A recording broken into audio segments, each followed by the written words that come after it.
Bien. Bueno, entonces empezamos a hablar de los interbloqueos, que es el último tema que va en el capítulo 3. ¿De acuerdo? Después del parcial ya empezaremos con el capítulo 4 o unidad 4 de la modalidad académica. Bien, ¿qué vamos a ver? O comenzamos a ver, si no terminamos, lo hacemos el viernes que viene, pero ustedes ya pueden ir leyendo el libro con el cual van a trabajar, que es Tannenbaum, ¿de acuerdo? A partir de la página, creo que 434, ya lo vamos a ver. Bien, esto yo se los voy a estar subiendo. Vamos a hablar de recursos, vamos a hablar de interbloqueos, de modelado de los interbloqueos, es decir, cómo detectarlos, y de cuáles son las estrategias que se pueden implementar para enfrentar a los interbloqueos. Fíjense que decimos enfrentar interbloqueos porque algunos simplemente, algunos sistemas operativos los detectan y tratan de recuperar el sistema, otros tratan de prevenirlos a los interbloqueos y otros directamente no hacen nada. Entonces, son estrategias para enfrentarlos o para trabajar con los interbloqueos. Bien, ¿de qué vamos a hablar? ¿Por qué hablamos de recursos? ¿Sí? Porque justamente al compartir recursos es cuando, como habíamos visto, aparecen los problemas. ¿Sí? Cualquier objeto es un recurso. Acá decimos que es un elemento que va a ser utilizado por un solo proceso en un instante determinado. Ese elemento o ese objeto puede ser hardware o software. ¿Sí? Por ejemplo, acceder a una base de datos es software, y bueno, si en un momento dado hay que actualizar el contenido de un registro de la base de datos, se debe bloquear el acceso a ese registro para que ningún otro proceso pueda actualizarlo. Eso se bloquea por un instante de tiempo. Pero bueno, el proceso para poder actualizar un registro de una base de datos debe solicitarlo primero. ¿Puedo acceder a la base de datos para modificarla? ¿Sí? Si el sistema le asigna el recurso, lo hace, si no, no. Recuerden que en un ambiente de multiprocesamiento había que no tan solo bloquear el acceso al registro, significaba bloquear el acceso a la memoria por parte del bus que llega a la memoria desde otros microprocesadores. ¿Sí? Hay que tener en cuenta todo eso. Y también tenemos recursos de hardware como, no sé, habíamos visto impresoras, ¿qué más? Discos, memoria principal, etc. Hay distintos tipos de recursos que los procesos necesitan para poder ejecutarse. ¿Sí? Tenemos memoria principal, dispositivos, ficheros, el espacio de intercambio también es un recurso, y bueno, es en estos solicitud que hacen los procesos cuando puede presentarse algunos problemas.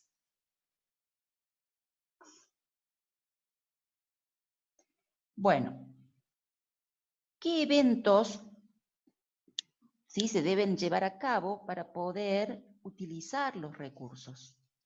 ¿Sí? Entonces, el proceso debe solicitar el recurso, lo debe utilizar y luego lo debe liberar. Generalmente, los sistemas operativos lo implementan con semáforos, es decir, cuando el recurso es asignado a un proceso, se hace un down del semáforo, el proceso utiliza el recurso y cuando lo libera hace un up, queda liberada. Recuerden que el semáforo es como una bandera, ¿sí?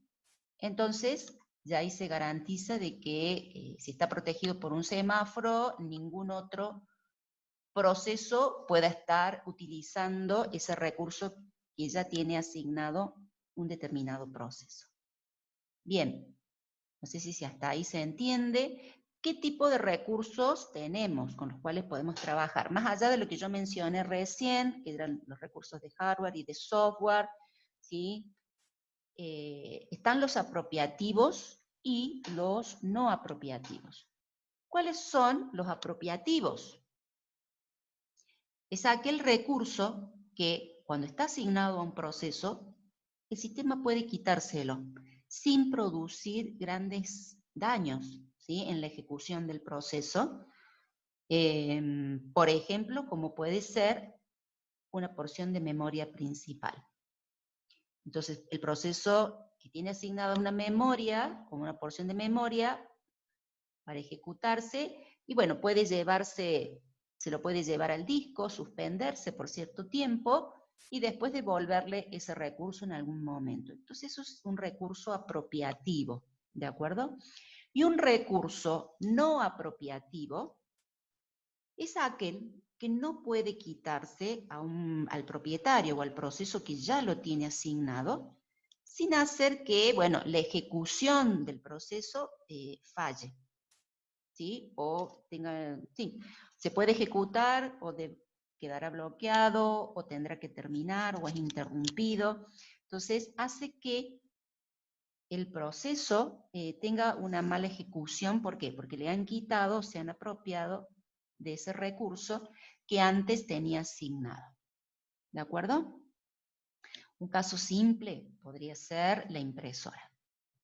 ¿Sí? Entonces, como habíamos dicho, si comienza a imprimir el proceso A, le quitan la impresora y sigue imprimiendo el proceso B, bueno, si no hay un corte de página, puede salir todo mezclado en una misma página. De eso se trata. Sería un recurso no apropiativo. En general, los interbloqueos, que ya vamos a ver de qué se trata, involucran a los recursos no apropiativos. ¿Estamos? Interbloqueo.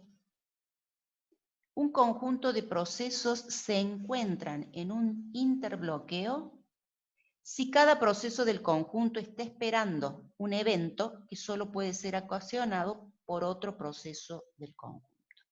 Es decir, cuando cada proceso tiene asignado un recurso que necesita otro proceso para poder ejecutarse, ¿sí? Todos los procesos del conjunto están esperando algún recurso que otro tiene, y el que ellos tienen ya asignado no lo devuelven, ¿sí? No lo liberan. Entonces, ¿qué pasa? Se produce un interbloqueo. ¿Cuáles son las condiciones para que se presente un interbloqueo? Estas cuatro. Estas cuatro tienen que estar sí o sí para que se produzca un interbloqueo. Si falta alguna de ellas, no se produce el interbloqueo. Por eso, algunos algoritmos o técnicas para evitar el interbloqueo es atacar a alguna de estas cuatro condiciones. Cuando digo atacar, puedo decir evitar algunas de estas cuatro condiciones.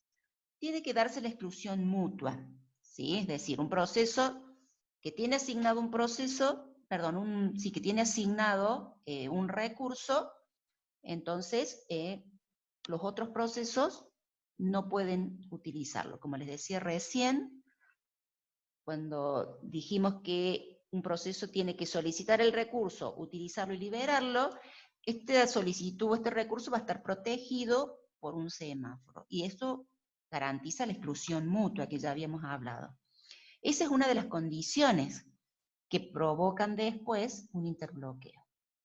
La otra condición es la posesión y espera. ¿Sí? Un proceso tiene asignado un recurso y solicita otros, pero no libera el que ya tiene, ¿sí? Esto es una política que implementa el sistema operativo, ¿de acuerdo? Hay otros sistemas operativos que lo que hacen es decir, bueno, si el proceso está mucho tiempo en esa actitud de posesión y espera, directamente lo suspenden y le quitan los recursos. Entonces, una política es justamente posesión y espera, y eso lleva también a interbloqueo. Otra condición es no apropiativo, es decir, dijimos que los interbloqueos se dan principalmente en los recursos que no son apropiativos. El recurso no se puede quitar sin provocar fallos en la ejecución del proceso. El recurso debe ser liberado por el proceso. Eso es no apropiativo.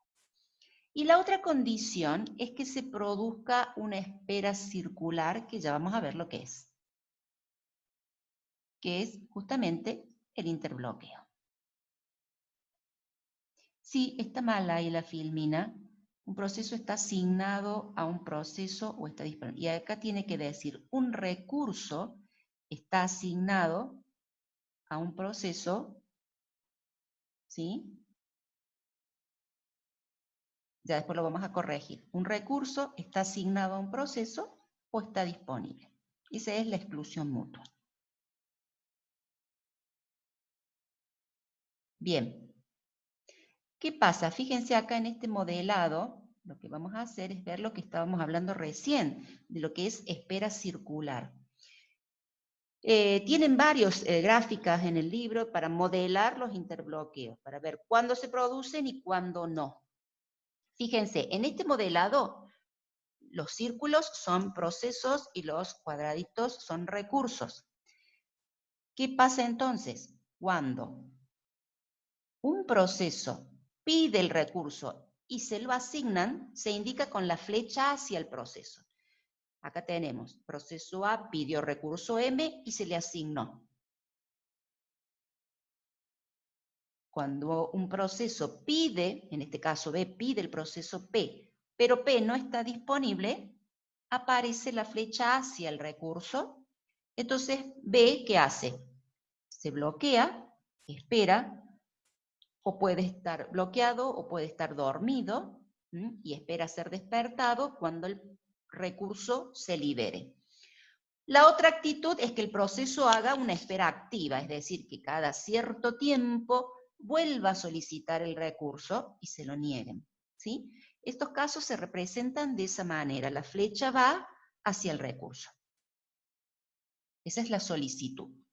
Bueno, acá tenemos, fíjense, M es asignado al proceso A, el recurso P es asignado al proceso B, A solicita P, pero como P ya está asignado, A debe esperar.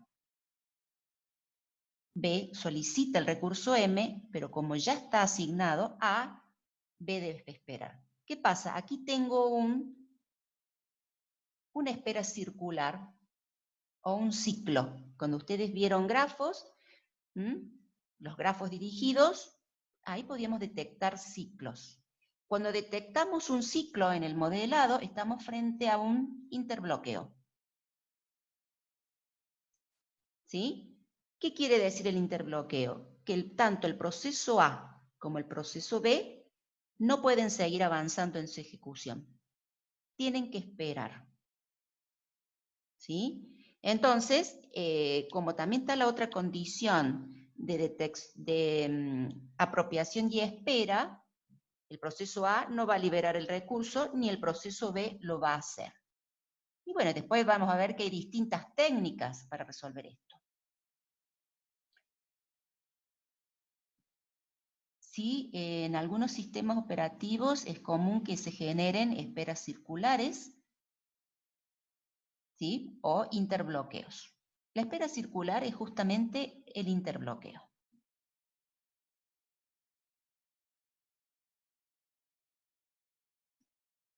Bueno, a ver, voy a retroceder aquí. Este es otro modelado. Fíjense. Es simplemente para que después ustedes puedan interpretar las gráficas que están en el libro. Yo se los voy a subir a la presentación así como está, no en PDF, para que ustedes puedan ir siguiendo la secuencia. ¿De acuerdo? Fíjense, tenemos proceso A, proceso B y proceso C. Ustedes pueden estar frente a un interbloqueo, a veces cuando tienen aplicaciones que no responden, o hay servicios que se paran, ¿sí? Dice el servicio tal no responde, la aplicación cual tampoco responde, son mensajes que les manda Windows, por ejemplo. ¿Y qué pasa? Eso lo hace cuando detecta que el proceso está mucho tiempo en un estado de bloqueado, ¿sí? O un estado de dormido.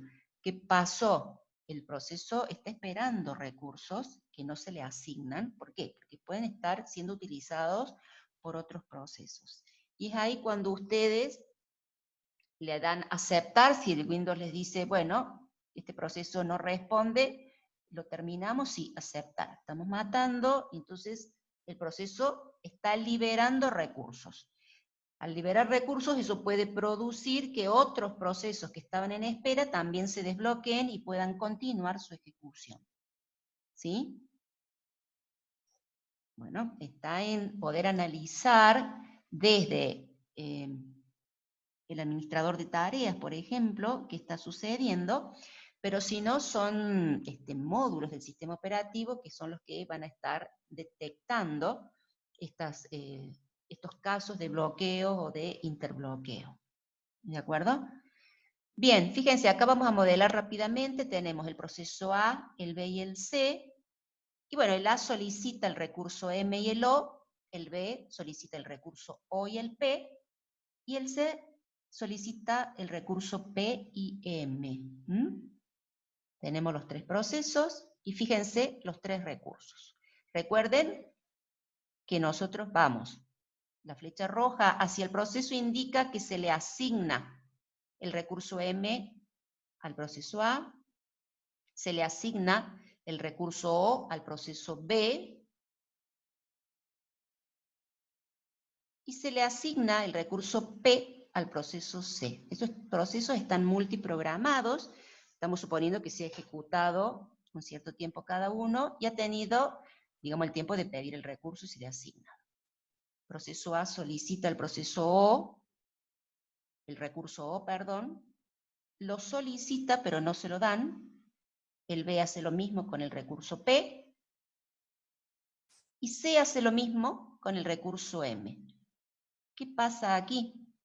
Ni A, ni B, ni C pueden ejecutarse porque no tienen todos los recursos. Aquí estamos modelando, suponiendo que tenemos un solo recurso, perdón, por cada tipo. Ustedes si leen o investigan un poquito van a ver que a veces tenemos más de un recurso, por ejemplo, el recurso M, si tenemos más de uno, le llaman instancias. Tenemos 2 o 3 instancias del recurso M, 2 o 3 instancias o más del recurso O. Entonces puede haber más de una asignación, bueno, porque son distintas instancias. Aquí estamos modelando, suponiendo que de cada recurso tenemos solo uno, ¿sí? Fíjense, ninguno de los tres procesos puede avanzar. Y esto es lo que vamos a llamar interbloqueo. Conjunto de procesos que están bloqueados esperando un recurso que lo tiene asignado otro proceso del conjunto. Esta es la definición de interbloqueo. ¿Qué proceso se puede ejecutar a continuación? Ninguno de ellos. Bien. Y ahora les dice, vamos a suponer que se ejecutan en orden diferente. ¿Por qué? Porque depende de la forma en que se ejecuten, se va a producir o no el interbloqueo. Fíjense que van a hacer las mismas solicitudes, nada más que se van a planificar. Da la casualidad que el planificador ahora no los elige en orden ABC, sino que lo va a elegir en orden ACB. Y eso va a producir otra situación, y no un interbloqueo. Solicitamos el recurso M, C se le asigna el P, a A se le asigna el O porque está libre, y se planifica B y solicita el recurso O. ¿Qué pasa? Ya está asignado al proceso A, por lo tanto B se bloquea. Eso permite que cuando se planifica el proceso A, utilice el recurso M, utilice el recurso O y pueda liberar, fíjense en el punto 5 acá, pueda liberar el recurso M. Si lo libera, fíjense, ahí lo liberó, puede el proceso C solicitarlo y que se le asigne. ¿Ven? Eso hace que el proceso C pueda ejecutarse, porque tiene los dos recursos que necesita, y luego el proceso A libera O, ahí cambió la gráfica, B obtiene el recurso O, pide P, pero no lo tiene todavía, por lo tanto debe seguir esperando, pero cuando C se planifique, libera P, y eso hace que después B pueda ejecutarse, nos quedan 10 minutitos, puede ejecutarse y terminar. Fíjense que no se produjo interbloqueo. Entonces, está bien de que el interbloqueo va a aparecer cuando los procesos soliciten un recurso que está asignado a otro proceso, pero todo va a depender del orden de ejecución de los procesos, que no siempre es el mismo. Entonces, un conjunto de procesos que en un momento dado produjeron interbloqueo, si se matan todos los procesos y se lanzan nuevamente, hay una alta probabilidad de que no ocurra nuevamente el interbloqueo. Y eso es lo que hace Unix. Ignora el interbloqueo y bueno, cuando ve que no pueden arrancar o no pueden continuar los procesos, los mata y que comiencen de nuevo. Y esto es ignorar el problema. Como les decía, algoritmo del avestruz es lo que implementa Unix.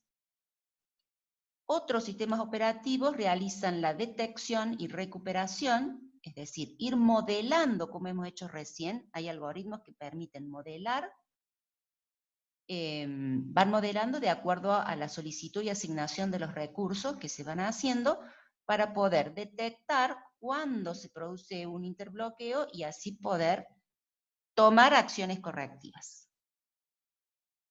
Otros sistemas operativos lo que hacen es tratar de evitarlos, ¿sí? Entonces, ¿cómo los evitan? Y bueno, también van modelando para tratar de prevenirlos. Me pregunta Agustín, si se genera un interbloqueo, ¿hay alguna forma de resolverlo y que se siga ejecutando o hay que ejecutar los procesos de nuevo? Bueno, de eso estamos hablando, Agustín. Evitar, si se produce un interbloqueo, en el caso de la detección y recuperación, lo que hace es, para poder recuperar y que todos puedan seguir, es elegir un proceso dentro de la espera circular,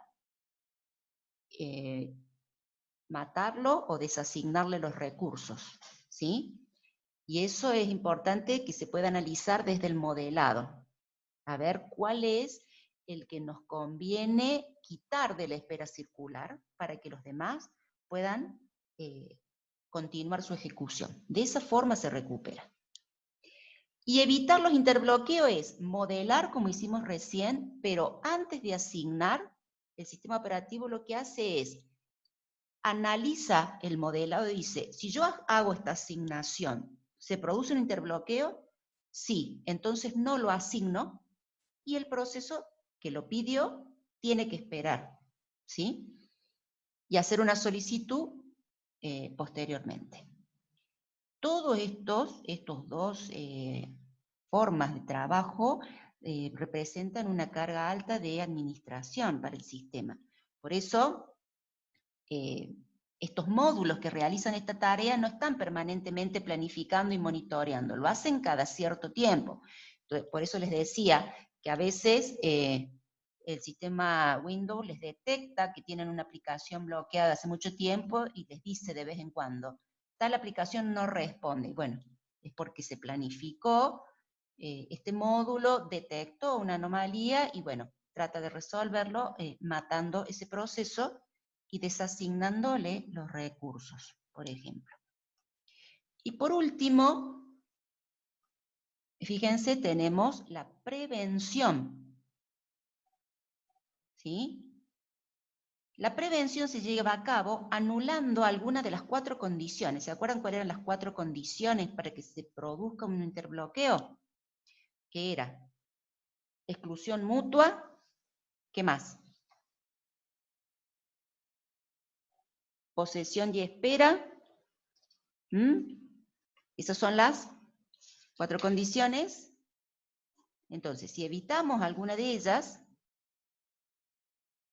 entonces evitamos que se produzca un interbloqueo, que el recurso sea no apropiativo y la espera circular. Eso es lo que hace la prevención de interbloqueos.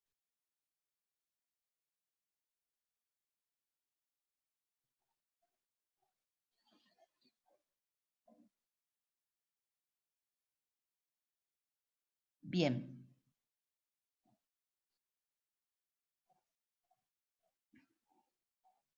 Ahora los vamos a ir viendo y analizando. Maximiliano, fíjense el algoritmo del avestruz. Esta estrategia consiste en ignorar el problema.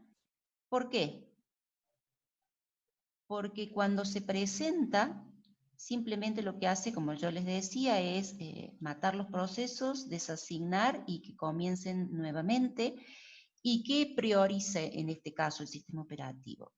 Prioriza el rendimiento, ¿no es cierto? ¿Y por qué? Porque un interbloqueo no ocurre permanentemente, ¿sí? De vez en cuando se producen los interbloqueos o la tasa de probabilidad no es tan alta, por lo tanto, prefiere no sobrecargar en forma administrativa, monitoreando, tratando de detectarlos y resolverlos, sino que directamente los ignora.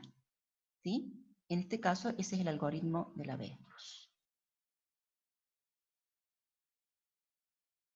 En el caso de la detección y recuperación, lo que hace es detectar el interbloqueo mediante el modelado, como les decía, y después intenta resolverlo. ¿Cómo? Descartando alguno de los procesos que están en esa espera circular. Bien, vamos a llegar hasta acá. Nos quedan 3 minutitos de clase.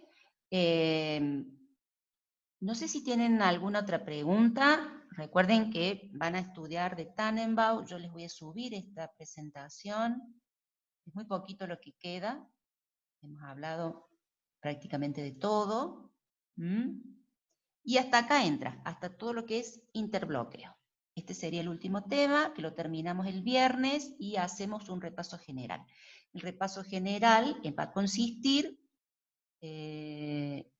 no, la filmina completa, Matías. Lo terminamos el viernes que viene. ¿Sí? Les decía que el repaso va a consistir en las preguntas, como así les hice yo inicialmente cuando hablamos de planificación. Yo voy preguntando y ustedes van contestando. Por lo tanto, más las aclaraciones que yo le pueda hacer. Con esto quiero decir que ustedes ya tienen que empezar a estudiar para poder hacer la clase de repaso. No es que yo voy a repetir todo de nuevo. Voy a preguntar, me van a contestar y en base a las respuestas de ustedes voy a ir completando los temas, ¿sí? En la medida que haga falta. ¿Sí? ¿Alguna otra consulta?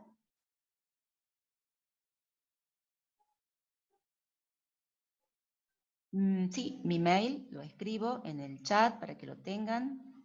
Pueden comunicarse por la UB, que me llegan lo mismo, utn.cernamonica, ¿sí? @gmail.com. No obstante, los mensajes de la UB me llegan a este mail también, así que no hay problema, veo todo. ¿Alguna otra consulta?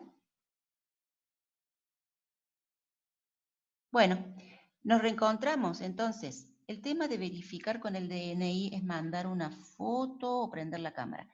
Mira, no está definido. En principio es prender la cámara y que ustedes acerquen bien el DNI a la cámara, esperar unos segundos que se enfoque y yo registrar, ¿sí? Que son ustedes los que están por rendir. Es un procedimiento que nos tiene que llevar máximo 30 minutos y bueno, y después, bueno, van a tener tiempo de sobra para resolver el parcial. ¿Bien? Bueno, nos reencontramos el viernes, chicos. Chao, profe. Estudien. Sí, estudien. Nos vemos.